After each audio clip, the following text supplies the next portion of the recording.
En 1926, un científico salió de Moscú con dinero del Estado soviético, una misión clasificada y un objetivo que hoy resulta casi imposible de creer.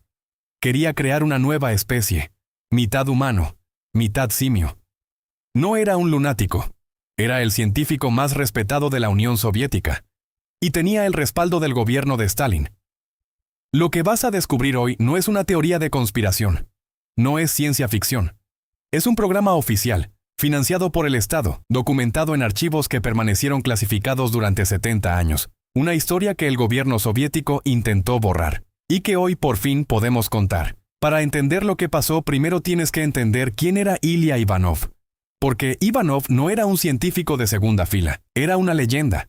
A principios del siglo XX, Ivanov era el mayor experto mundial en inseminación artificial de animales. Había conseguido cruzar caballos de razas que en condiciones naturales nunca se habrían reproducido. Había creado híbridos de cebra y burro, de bisonte y vaca. Sus métodos se usaban en toda Europa. Era, en su campo, un genio reconocido. Pero en 1917 el mundo cambió. La revolución bolchevique llegó al poder con una agenda que iba mucho más allá de la política. El nuevo gobierno soviético quería transformarlo todo: la economía, la sociedad, la ciencia y también, en cierta medida, al ser humano. En ese contexto, Ivanov presentó una propuesta que en cualquier otro momento de la historia habría sido rechazada de inmediato, pero en la URSS de los años 20 fue recibida con interés. Su idea era sencilla de enunciar y aterradora de entender. Si era capaz de cruzar especies animales distintas, ¿por qué no intentarlo con humanos y grandes simios? Los científicos de la época sabían que chimpancés y humanos comparten la mayor parte de su material genético. Ivanov creía que esa proximidad biológica hacía posible la hibridación, y si funcionaba, el resultado sería un ser más resistente que el humano, con más fuerza, con menor necesidad de cuidados, el soldado perfecto. En 1925, Ivanov presentó su propuesta formalmente ante la Academia de Ciencias de la URSS. El argumento científico era complejo, pero el argumento político era poderoso. La Unión Soviética necesitaba demostrar que la ciencia materialista podía superar a la religión, que el hombre era un animal más, sin alma, sin creador, y que la naturaleza podía ser manipulada y mejorada por el Estado. Un híbrido humano-simio lo probaría todo. Probaría que no hay nada sagrado en la biología humana, que la ciencia soviética no tiene límites morales, que el hombre puede ser rediseñado. La Academia aprobó el proyecto. El gobierno financió la expedición. Y en 1926, Ilya Ivanov embarcó hacia África. Su destino era Guinea Francesa, en África Occidental. Allí, en el Instituto Pasteur de Kindia, había una reserva de chimpancés. Y allí, creía Ivanov, llevaría a cabo su experimento. Lo que nadie en Moscú le preguntó era quién iba a ser el otro lado de la ecuación. El experimento requería seres humanos, voluntarios, o lo que fuera que Ivanov considerara voluntarios. Guinea Francesa, 1926. Ivanov llegó con su hijo, que actuaba como asistente, y con el peso de las expectativas de todo un estado. El primer problema fue inmediato. Los chimpancés adultos del instituto eran difíciles de manejar. Ivanov necesitaba condiciones controladas para los experimentos, y las condiciones en África no eran las de un laboratorio soviético. Pero siguió adelante. Lo que documentan los archivos desclasificados es perturbador en su frialdad burocrática. Ivanov intentó la inseminación artificial en 3 chimpancés hembra con material genético humano. Los resultados: negativos. Ninguno de los experimentos produjo el efecto esperado. Entonces Ivanov propuso algo diferente. Algo que incluso los funcionarios coloniales franceses rechazaron. Quería hacer el experimento al revés. Usar mujeres humanas. Los documentos muestran que Ivanov intentó conseguir permiso de las autoridades coloniales francesas para realizar experimentos con mujeres africanas del territorio, sin su conocimiento, sin su consentimiento. Los franceses se negaron. No por razones éticas, tal como queda registrado, sino porque temían el escándalo político. Ivanov regresó a la URSS en 1927 sin haber conseguido nada. Pero no se rindió. Tenía un plan alternativo. Propuso continuar los experimentos en suelo soviético.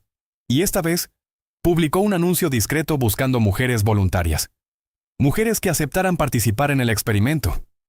Según los archivos, al menos 5 mujeres respondieron al anuncio. Sus nombres siguen sin estar confirmados públicamente, sus razones aún menos, pero los experimentos nunca llegaron a realizarse, porque en 1930 algo cambió. En 1930 el clima político en la Unión Soviética había cambiado radicalmente. Stalin estaba consolidando su poder absoluto. Y con ese poder llegó una nueva definición de qué ciencia era aceptable y cuál no.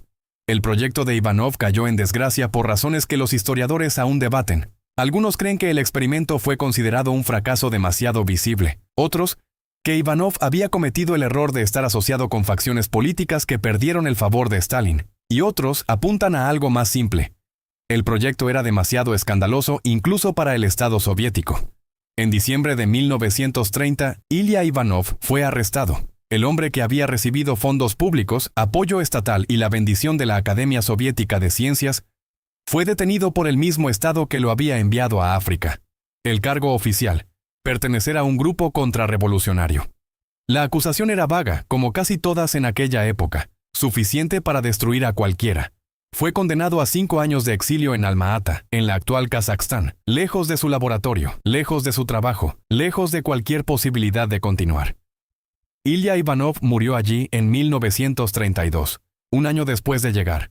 Solo, sin reconocimiento, sin que nadie supiera exactamente qué había intentado hacer. Los documentos fueron clasificados, el experimento borrado oficialmente, su nombre silenciado durante décadas. En los años 90, con la caída de la Unión Soviética, los archivos del KGB comenzaron a abrirse, y entre millones de documentos clasificados, apareció la historia de Ivanov. Los investigadores que la descubrieron no podían creerlo. No porque la ciencia fuera imposible, sino porque la escala del proyecto era mucho mayor de lo que nadie había imaginado. No era un experimento de un científico excéntrico, era un programa de Estado, con presupuesto, con personal, con objetivos militares, con la firma de funcionarios de alto nivel. Y lo más perturbador no es lo que intentó hacer Ivanov, es que funcionaba dentro de una lógica coherente para su época.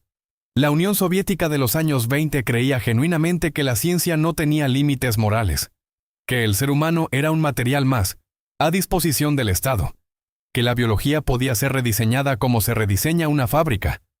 Ivanov no era un monstruo fuera de su tiempo, era un producto perfecto de su tiempo. Y eso es lo que hace su historia verdaderamente inquietante. Los científicos modernos que han estudiado los documentos de Ivanov concluyen algo interesante. La premisa biológica era incorrecta. Un híbrido humano-simio no es posible. La diferencia genética entre ambas especies, aunque pequeña en términos relativos, es suficiente para hacer imposible la reproducción cruzada. Ivanov estaba persiguiendo una quimera, pero lo hacía con la bendición, el dinero y el entusiasmo de uno de los estados más poderosos del siglo XX. Su historia nos plantea una pregunta que sigue siendo relevante hoy. ¿Qué pasa cuando la ciencia pierde sus límites éticos? ¿Qué pasa cuando el Estado decide que el fin justifica cualquier medio experimental? El experimento de Ivanov no es un caso aislado. Es un ejemplo extremo de algo que ha ocurrido en distintas formas a lo largo de la historia. La instrumentalización del ser humano en nombre del progreso. Ilya Ivanov murió en el exilio, solo y olvidado. Sus experimentos fracasaron. Su nombre fue silenciado durante 70 años. Pero su historia sobrevivió en los archivos. Y hoy nos dice algo que merece ser escuchado. El mayor peligro no es la ciencia que fracasa. Es la ciencia que lo intenta sin preguntarse si debería. Eso fue Ivanov, un científico brillante, sin brújula moral, financiado por un Estado que tampoco la tenía. Si esta historia te ha sorprendido, tenemos muchas más como esta. Historias reales que estuvieron ocultas durante décadas, que los libros de texto no cuentan, que alguien en algún momento decidió que no deberías saber. Suscríbete a Sin Contar. Cada semana una historia que cambia la forma en que ves el mundo.